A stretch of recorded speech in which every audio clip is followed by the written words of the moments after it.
David Hume, prominent economist.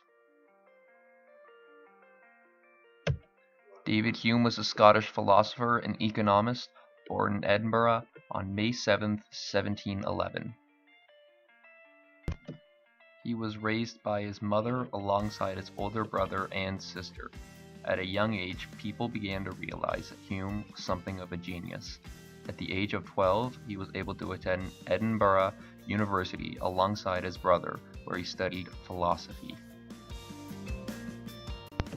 After his time in university, he spent a little bit of time working as a desk clerk in the world of commerce, which is where he gained a good deal of his knowledge on the subject of economics. Hume was an established skeptic and was also critical of Catholicism. During the time Hume was working in publishing, the Catholic Church was powerful, and as a result, many of his theories and ideas were suppressed.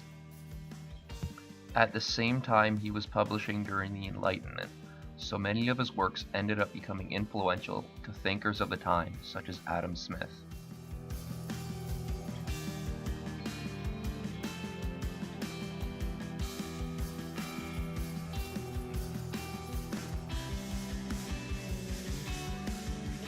During his life, Hume would put forth several economic ideas that are still in use today.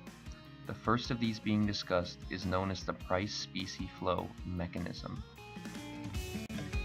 At the time this was published, mercantilism was the dominant economic practice, which basically meant that the economy was heavily controlled by the British government of the time.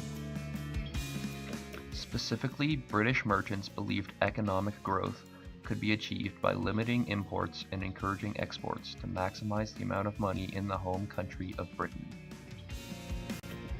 Hume argued that as net imports increased and more gold flowed into the country to pay for those exports, the prices of goods in a given country would rise. The increase in prices would discourage exports and encourage imports, which would limit the amount by which imports would exceed exports.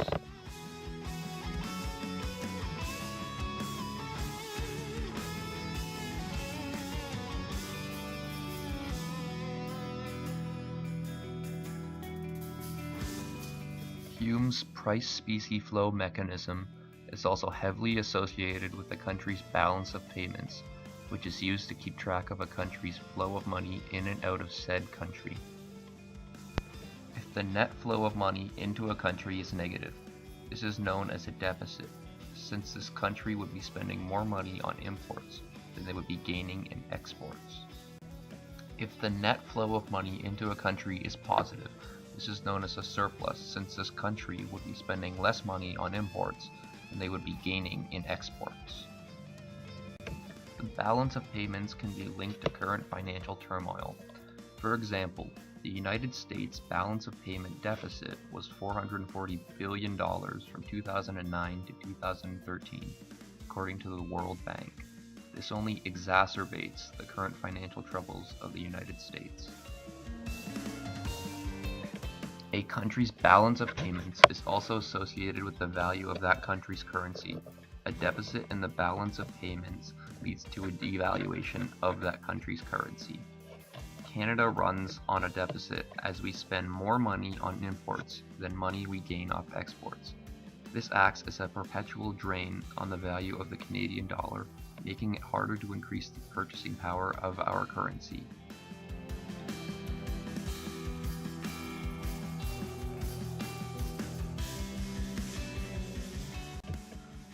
Proposed by David Hume, the second economic idea that we will be looking at is creeping inflation.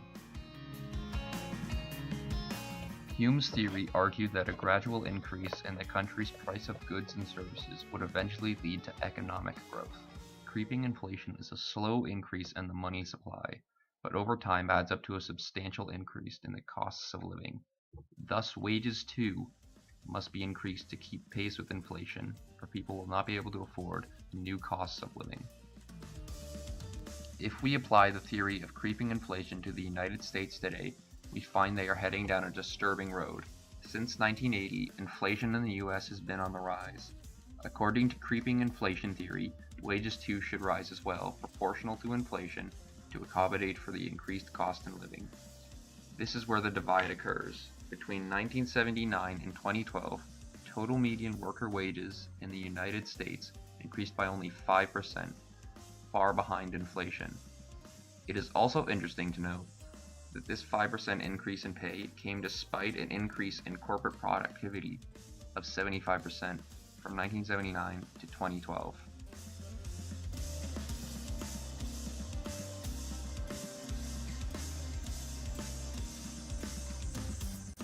David Hume would pass on in 1776, the same year as the start of the American War for Independence. In the same year, his friend Adam Smith would release The Wealth of Nations. Both of these events would go on to deal huge blows to mercantilist thought and practice, thereby replacing it in favor of a new system that would come to be embraced in the subsequent century.